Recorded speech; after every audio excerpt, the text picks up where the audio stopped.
Piotr, can you introduce yourself to the group? Sure. Hello, everyone. So my name is Piotr Żarek.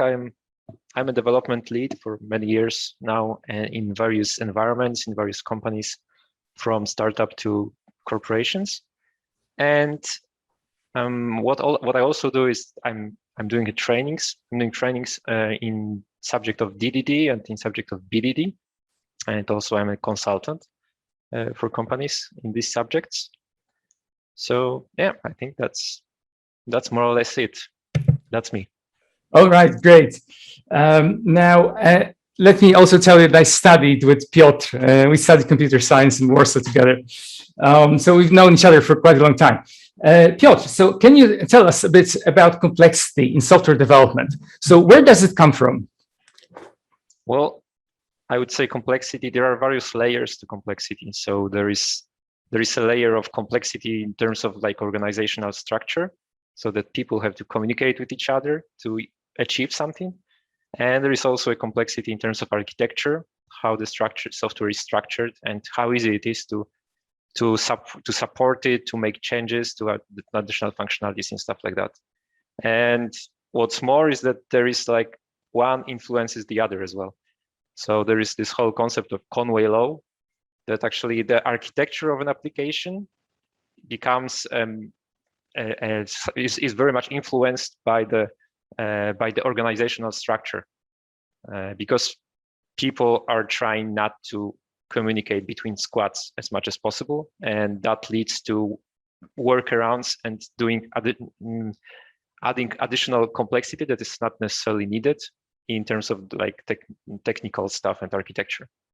So yeah, there are various layers and there is a feedback between these layers. Got it. So what does a domain mean in this context? Well, like every company that runs a business. So the domain is the business that they are in. So like, I don't know, let's take an example of a company that is doing booking, something like booking.com. So the company for booking hotels. So you can think about that there is like their core domain. The main thing they are doing is the process of booking itself. But additionally, what they are also probably doing is, I don't know, doing like recommendations for example, for users, so that you go to the page and you see some hotels recommended to you. And what they also do is they are probably managing their users. They're probably doing the invoicing and stuff like that. So there are all these things that the company has to do and the software has to do is we can call them a domain. So this is a domain like in the broad sense in domain-driven design. But actually the word domain is used in various different contexts there. But let's say this is the most important context. And Got it.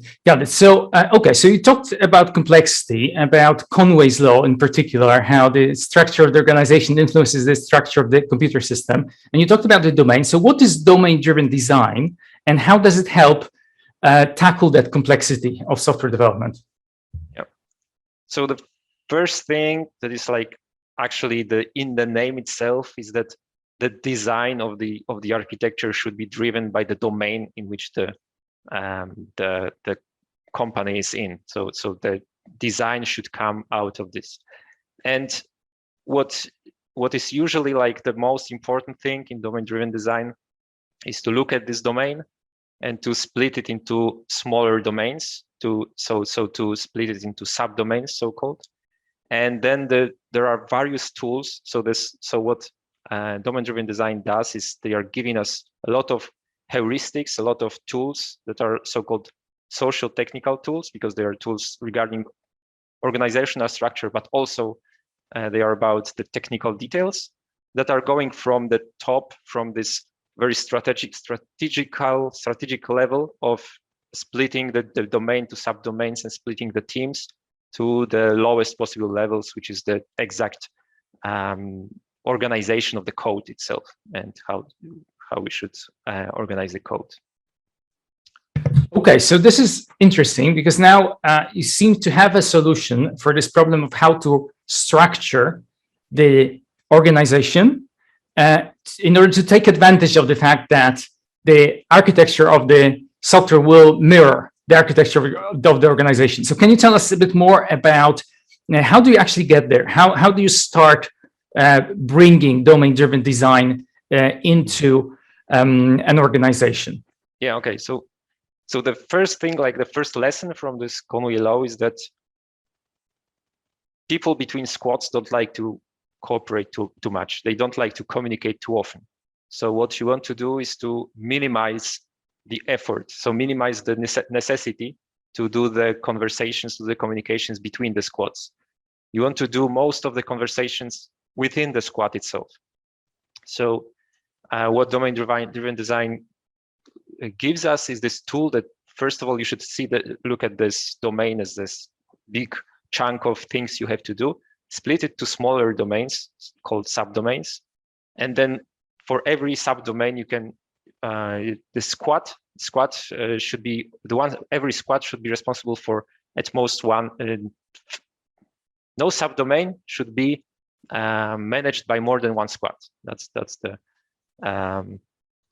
lesson. And also, every squad should be able to deliver a functionality from start to the end. So the squad should be across how is it said?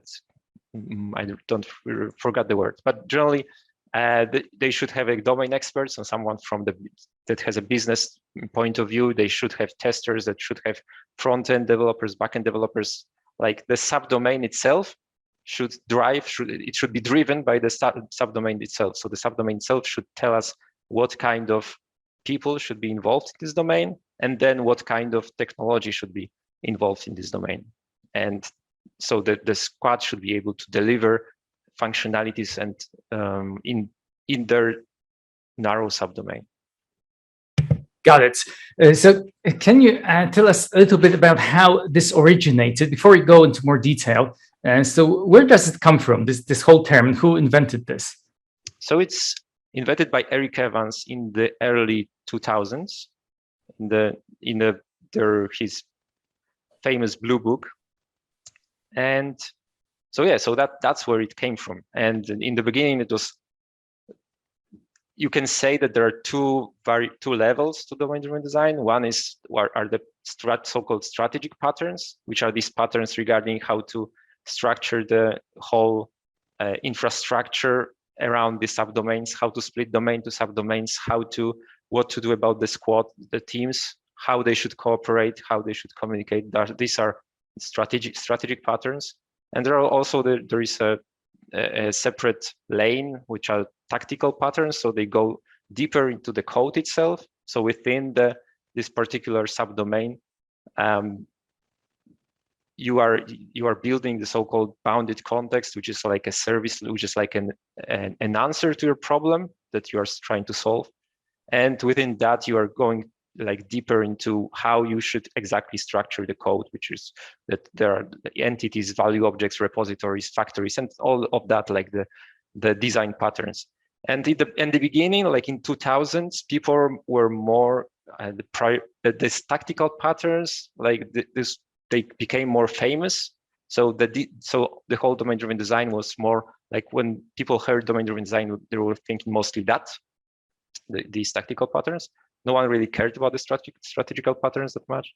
And then the whole shift became because the microservices came to place, right? And microservices are like an implementation, you can say, of the strategic pattern, one of the possible implementations of the strategic domain-driven design pattern. And that's the moment where everyone became more interested in the strategic part.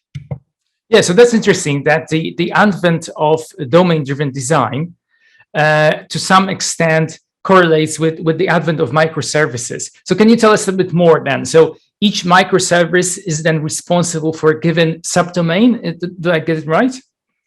Yes, but we have to remember that it's not necessarily that there is not necessarily a one-to-one relationship between subdomain and microservice. So I would say that there should be no microservice that is between two subdomains, but a single subdomain, there can be multiple microservices within the single subdomain. But also usually, like to be perfectly honest, it's rarely the case, because it's rarely the case that we have an application architecture where you have everything in microservices, because usually you already have some kind of legacy system.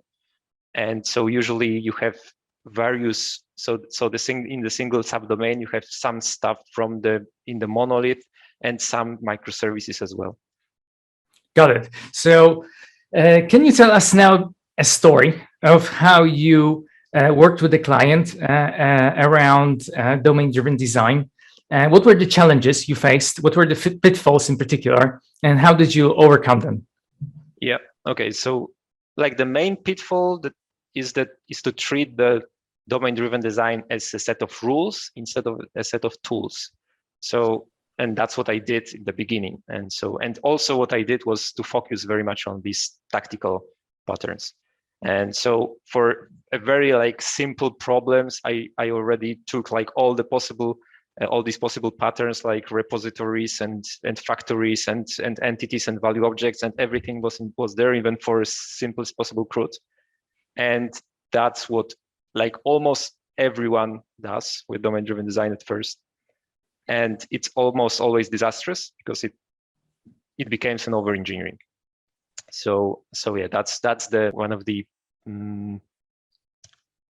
method, like an agile. It is an agile method. So agile is very important as a philosophy behind the domain-driven design.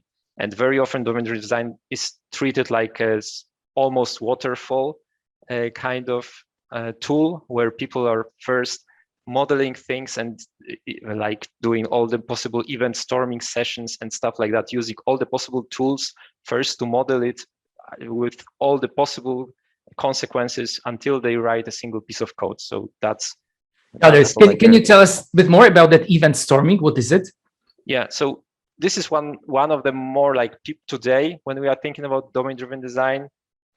I think two things that are most important are one is the microservice part with all these pitfalls and benefits and stuff like that, and the other is event storming, because it's like it was invented a few years ago and it became very famous now. It's a way you can it's a meeting on which it's kind of a brainstorming meeting, structured brainstorming, where you are able to model your business or a piece of code or your subdomain in terms of what happens there, like from the left to right, what are the events, what happens in this particular place. So you are putting actors there, like people, you are putting systems there, and you can model how they interact or how you would like them to interact. Got it. So this is, I suppose, why people implement domain-driven design in a sort of waterfall way. So can you explain how to avoid that trap of DDD becoming like a heavy process? Do you do these event storms frequently? How often do you do them in the team? It all depends. Like everything in domain-driven design depends on the domain. That's why it's called domain-driven design. So there is this thing called modeling whirlpool, and it's a very nice diagram, and I encourage everyone to look at it. And it shows you what is like the framework behind the modeling and how you should approach it. So generally you should go to the modeling session, like an event storming session, and you should choose the level of event storming, because there are 3 different levels of event storming, whenever you feel you need to. So whenever there is a need to model something, whenever you see that there is a new functionality maybe that breaks your model, then you should go and try to remodel it. Got it. Yeah. So a functionality may break the model, and then you may need to go back to the event storming session to remodel it. Yeah. Yes. At first, you try to like you have this mentality of cheap prototypes is very important. So you should always first start with a cheap prototype and first version of model, and then when new functionality will come that will break this model, you should go back to modeling session and you should improve the model. And so this is like an evolutionary process.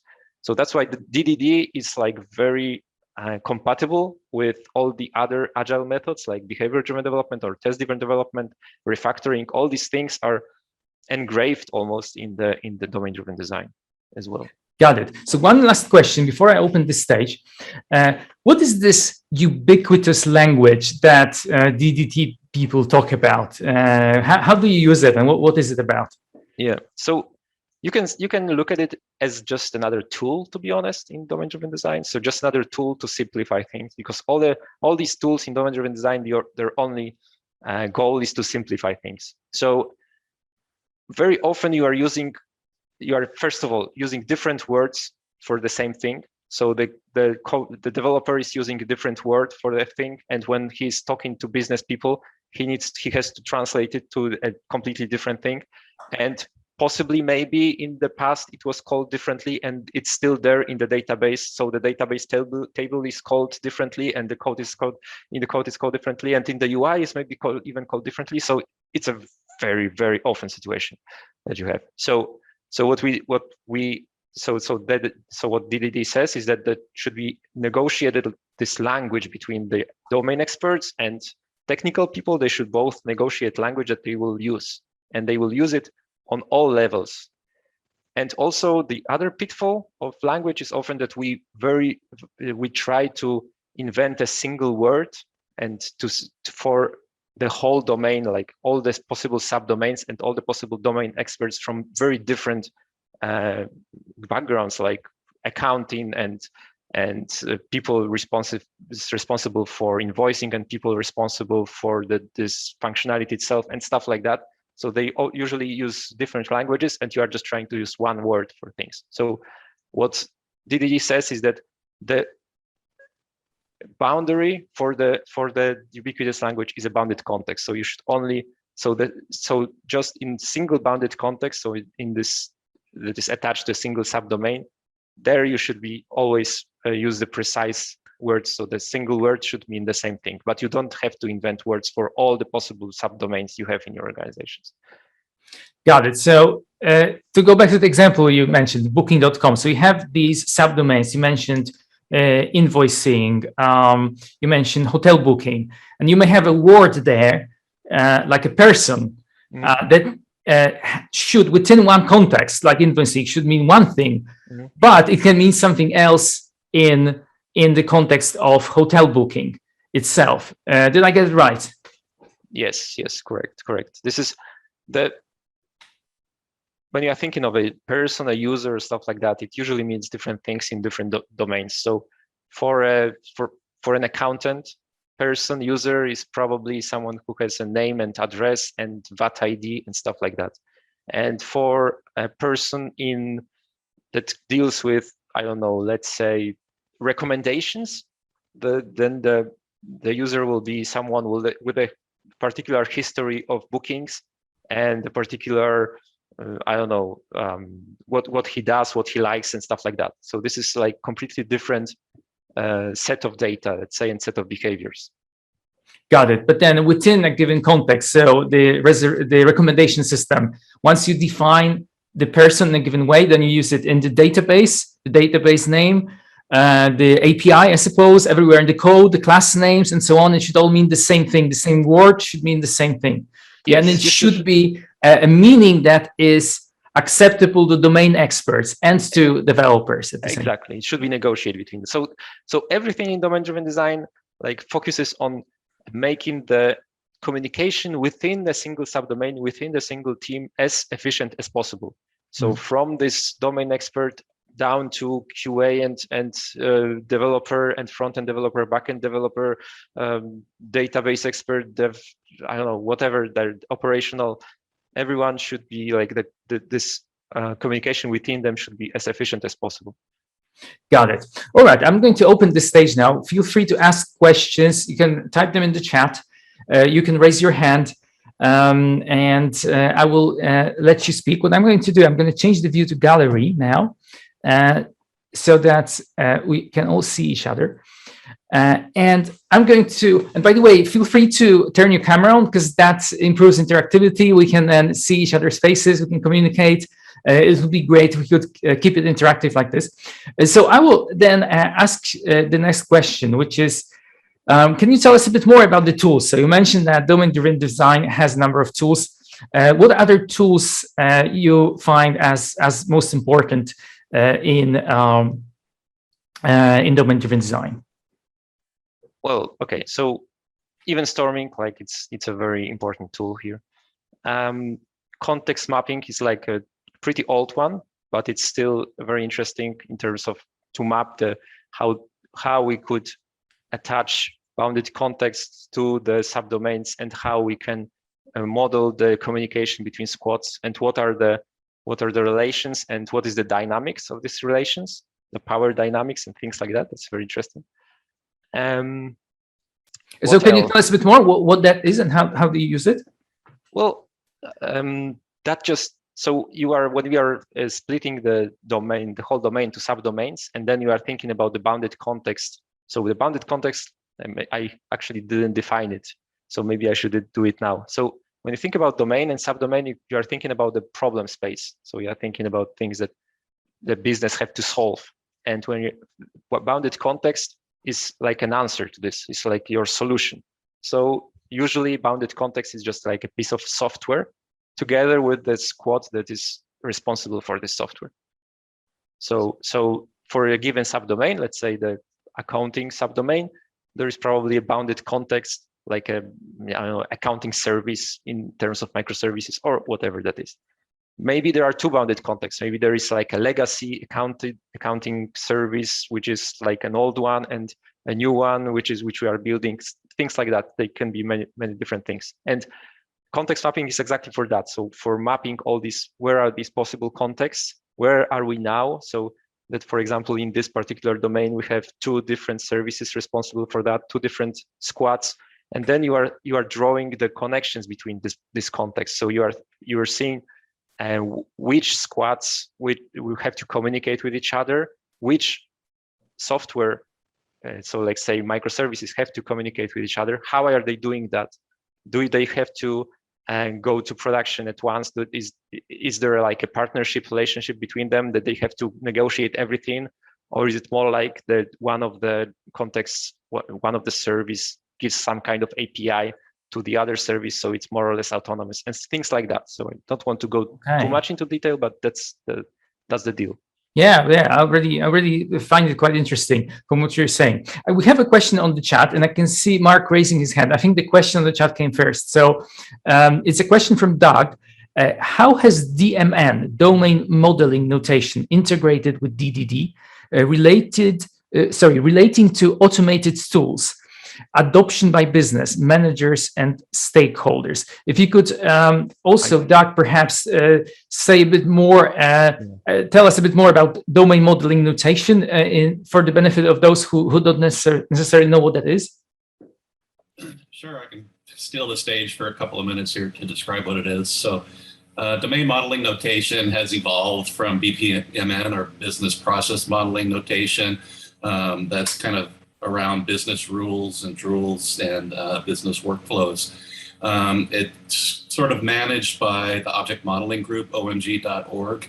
And it's a way for the entire enterprise to better understand the picture from whatever areas in the business they are, whether they be in tech, whether they be in management, whether it be stakeholders and decision makers. Got it. Yeah, Piotr, so what's your answer to that? To be honest, I'm like, I don't know. Like, I don't know this, the domain modeling, how is it called? DM domain modeling notation. I don't know that, to be perfectly honest. So, but what you are saying seems like something that is very compatible with domain-driven design, which is like, you are also mapping the whole business in terms of how is it structured and how is it broken down and how do you communicate. But I cannot say anything more. Got it. I can see Doug typed in the link omg.org. So that's interesting. I'm going to have a look at that as well later on. Mark, I saw you were raising your hand. The stage is yours.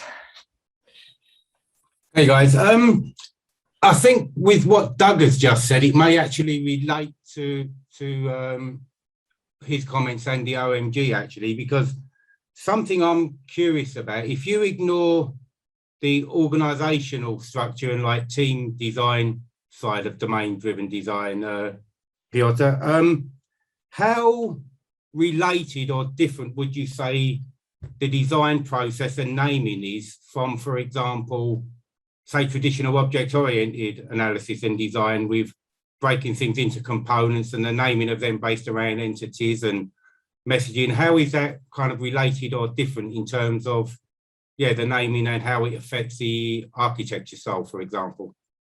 It's not different at all. I mean, you can use whatever type of programming you want. Like there is object-oriented domain-driven design. You can use functional programming domain-driven design. There is no particular there is no particular rule. One thing to mention though would be that in terms of like these tactical patterns, when you go down to this to the code itself, is that usually like the architecture before domain-driven design were more like these n-tier applications. So you had this database and like as the database, the data model was the focus of everything. So it was the core.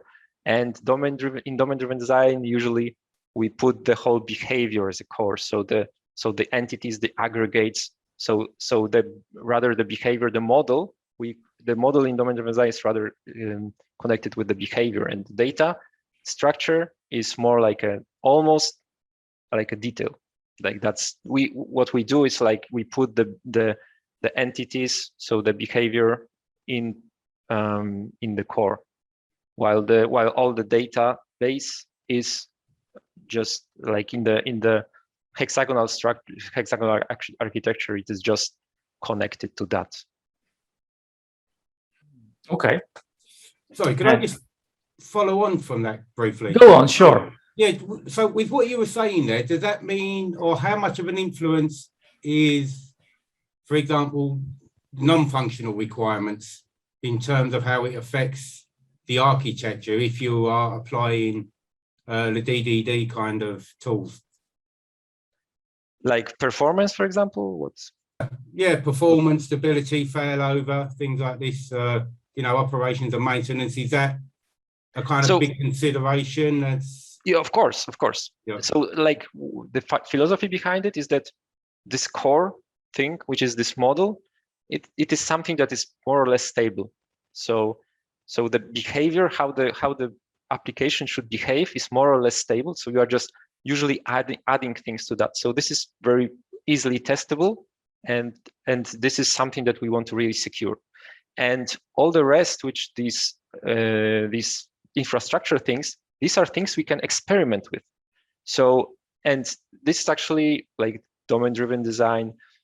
People would say that maybe it's even beneficial from the performance point of view, because you can start experimenting with the type of database you would use, with the kind of communication you would use with other services and stuff like that. You can try to choose the most performant one while still keeping the core safe.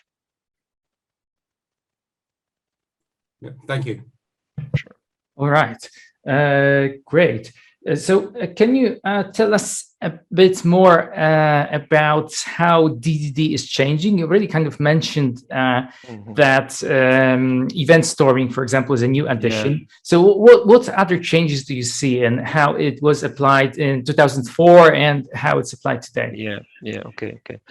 So about event storing, what I want to say, like an anecdote, let's say, it's that there is no official book regarding event storming yet. There is one that is not finished, and everyone can buy it already, the unfinished book. And I think this is like the most famous and most read unfinished book in the history of mankind. What's the title? Event storming. Okay, and who's the author? Alberto Brantolini. So okay. Alberto Brandolini, and it's on LeanPub. So yeah, and it's not even sure if he will ever finish the book, because this became so famous that now he gets paid more for consultancy, and he doesn't have time to finish the book. But even as an unfinished product, it's a very useful one, and I really encourage everyone to look into it. So what else? Well, like as I said at the beginning, we were mostly interested in these tactical things. Now things have shifted to strategic patterns. And as I said, due to the popularity of microservices mostly. And at one point, like between 2015 and now, many people jumped onto the microservice bandwagon, let's say, without necessarily thinking about the consequences of it and why they really do that. And what now we are seeing is the sort of being more cautious regarding microservices, that maybe it's not for everyone. Maybe it's not, everyone should just check the benefits and all advantages, but also all downsides of microservices. And this Sam Newman, which is like the person who is mostly responsible for the popularity of microservices, he wrote the book about microservices, I think in 2015, I might be wrong. And now I think in the previous, last year, he wrote another book about microservices when he says how to decompose a monolith into microservices. But large chunk of this book is convincing you not to do it, actually. So not to go to microservices. And why? Okay, so can you tell us a bit more about it? Because I think this is a very interesting subject also to me. The microservice architecture and its pros and cons, and when would you use it, and when would you actually refrain from using it? Yeah, so first of all, you should understand what microservice is, like on the high level. Like if you think about it, what microservice is that you are previously, when you had everything in a single place, in a single piece of software, things were just like when you had one service and the other service, and everything was just a DLL. The call from one service to the other service was just like a method call. So it was very simple, very cheap, and not much can, like it was not prone to failure and stuff like that. And with microservices, what you are actually doing is that you are changing the simple method call to the whole API call to host or web. Generally, that you are putting things through web, right? So you have to usually serialize stuff. You have to run it down the internet to other place and stuff like that. So a lot of things can go wrong, and the performance of that is also usually not like suboptimal. So and the only thing that is nice about it are all the things that are nice about it, which are mainly two things.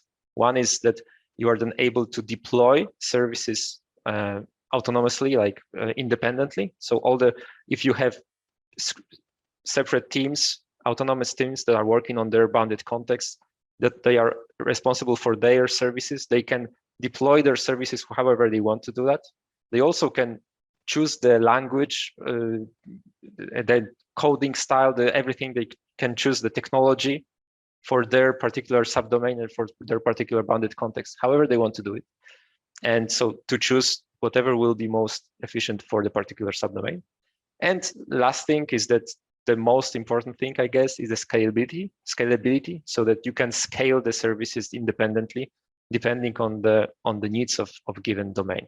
So yeah, there are pros, there are cons, and you just have to make a conscious decision. Got it. Yeah. So the pros, you said this scalability, and the first one we said, remind me again, that was independent deployments.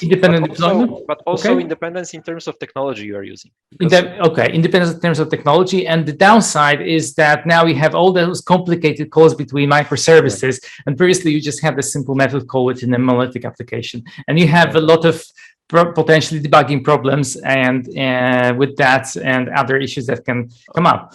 There is an interesting actually topic now on this chat. I would like to answer that. Yeah, so let me just read the question for the benefit of those who will be listening to the recording. So it's from Giuseppe. Giuseppe, if you want, definitely turn your mic on. You don't want to? Okay. Okay, no problem. So let me read that. So for the lack of understanding of DDD, microservices is a pattern that comes from DDD, but it became an operational and coding pattern. I disagree with that silliness of each services can be in their languages, okay? That limits the possibilities of moving between teams and spread the knowledge. Too much noise.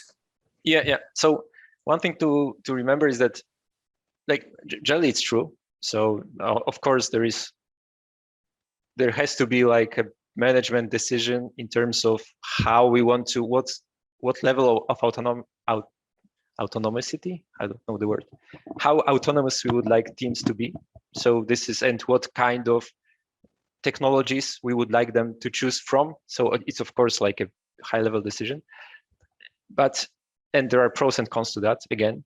But we need to remember that domain-driven design focuses on the single team, and generally we are trying to make the communication between the squads as minimal as possible.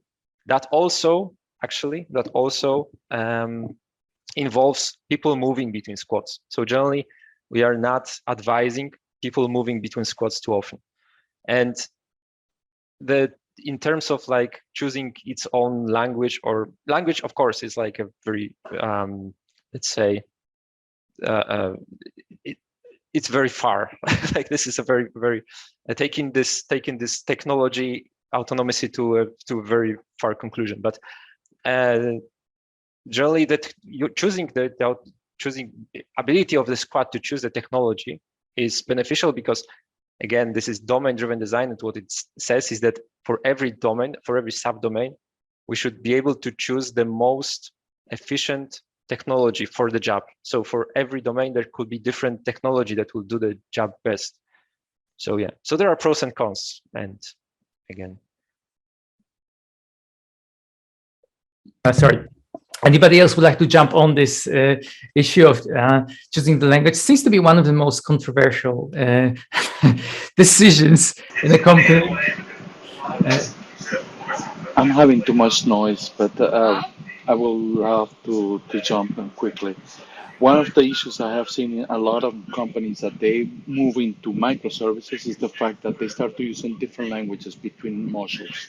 Yes, while some languages are perfect for that module, the reality is that you cannot have the possibility of moving the knowledge that's coming from one group to another group because of this group decided to use Golang while everybody's using Python. Yes, great, fantastic. Or that module is done in Elixir without really understanding why you are using Elixir, or why you are using really Golang, or why everybody's using Python. It is mostly because it was cool at the time that you started, or it really gives you the advantages. So that's the main, that's the important thing that we need to understand is like, is this language the adapted thing for that specific domain, or is just Because it's cool. Yeah, of course, I totally understand. On the other hand, there could be, I guess, possibly made an argument that if you adopt this, that with the domain-driven design and microservices, you are able to experiment with new technology. Because if you choose one language and one technology at the very, very beginning, 10 years from now, you are not allowing to use any other languages, then you are stagnant.